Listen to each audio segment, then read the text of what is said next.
Today I have Miss Bridget Cannon at Excel Christian Academy, and she is a director here at Excel, and I have questions for her.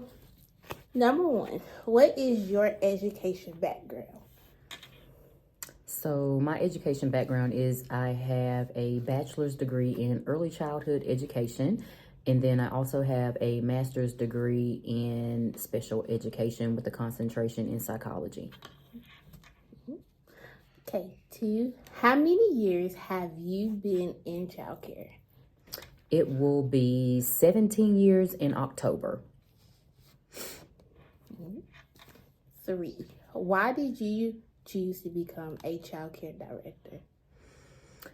I'm not gonna necessarily say that I chose it. I'll say that it chose me. I just have a love for kids. I definitely started out, after I graduated high school, I started out as a dental assistant, and I did that for 8 years, and then decided that I wanted to go back to school. And so I did go into early childhood education, but I ended up working in the public school system for a couple of years, and then realized that I prefer the younger kids. And so it has landed me in the world of early childhood education at this point. What ways do you build relationship with your staff? I think that building relationships with staff is definitely important. I want people to feel like they are appreciated. I want people to feel like they are seen. And that their work just doesn't go in vain.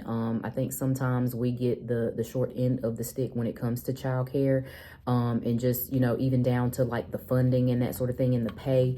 And so I just, want to make sure that they know and they feel appreciated, even if it's, I got to take a mental day, I got to take a day, I have an emergency. It's not for me to determine what is an emergency or what type of day you need off. Just take the day off, because at the end of the day, I'm going to take the day as well. I definitely think that it is needed in order for people to clear their minds, and just to know, that life is a stressor, but, your job doesn't have to be as well. That's good. That's good.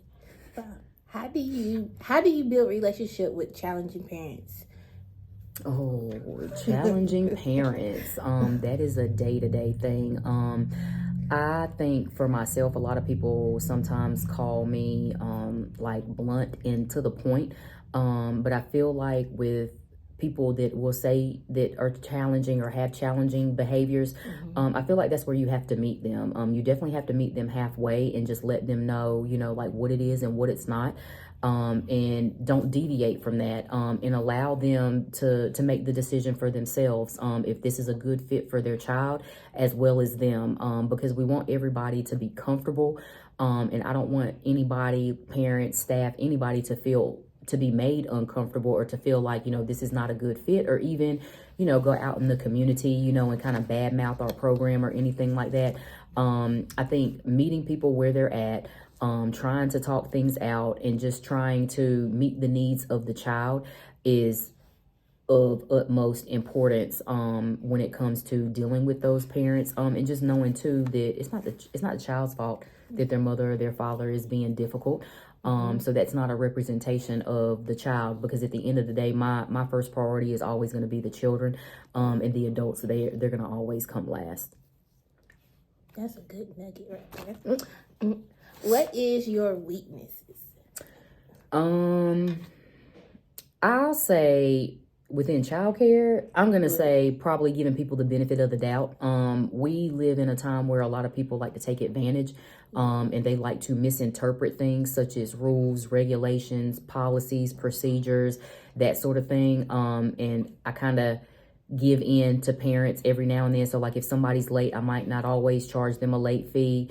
Or it might be certain ones, if I'm in good standing, or if they're in good standing with me and they haven't given me any trouble, I'm not going to charge them a late fee. But if it's somebody that has been a challenging parent, you're going to get a late fee. It's kind of like a give and take. So I'll definitely say, I think I give in to people and their emotions and their sob stories of what may be going on and why they can't pay, or why they can't do this, or why they can't bring their child on time. Okay. What are your greatest strengths in childcare? Or in, I guess, Excel working here? don't know. I mean, for me, I would probably have to say maybe being personable. I don't know. I mean, I feel like I do what I'm called to do. I have a niche for it. And I enjoy kids, especially this age. My kids are older, so, I definitely miss this age, in stage, but I probably have to say just being able to relate to kids and relate to the parents. I guess those would be two of my strengths. For me, seeing you as being an intern, I feel like you are open, very open, and you give good criticism. Okay. And I have seen that. Like, you give me good points and stuff as being here. Well, I appreciate that. I do. What characteristics make you a good director? Well, I'll piggyback off of what you said. Just being open, making sure that communication is open with not only the staff, the parents, the kids as well, because we deal with, preschool age, and wanting them to know, that their emotions do matter, and that they are seen as well, and just making sure that, you're being personable, you're loving on them, you're being open, just like you said, the open lines of communication, because I mean, it's basically an extension of family. We spend 8+ hours a day here. So I want people to know and understand that if you send your child here, that they're safe. The same thing for the staff. This is a safe place for them as well. And if there's anything, that I can do, that, I'm always here. And vice versa. I mean, that's really what, the community and just childcare in general is all about. Okay. Where do you see yourself in the next 5 years? Ooh, in the next 5 years, I definitely want to be retired. That would be a blessing for myself. I had also thought about maybe later on down the road, maybe doing like maybe an in-home, or even doing like some type of tutoring service. But it just depends on which way my kids go with them getting ready to go to, well, they are already in middle school, but getting ready to go to high school and that sort of thing. I want to make sure that I am also flexible for my kids as well. I pour so much into other people and into other people's kids. I want to make sure that my kids are being seen as well. Okay, last one. Are there any new exciting things happening at ECA? So there's always something going on at ECA. So we are preparing for graduation in May. And before that, we are preparing for spring break. And I know myself as well as the staff are excited about that. It's been a long time coming, it feels like. And then for summer, we've got a summer enrichment camp that's gonna be starting in June. So we'll be able to bring back some of our school age kids and kids that we haven't seen, since last summer or last school year. So that's always an exciting time. Because during the summertime, they're able to go on field trips and just being able to experience new and exciting things, throughout the community and even in other cities. And just being able to give them that opportunity, because there are a lot of families, and people that they're not able to take their kids on certain field trips or because something costs too much.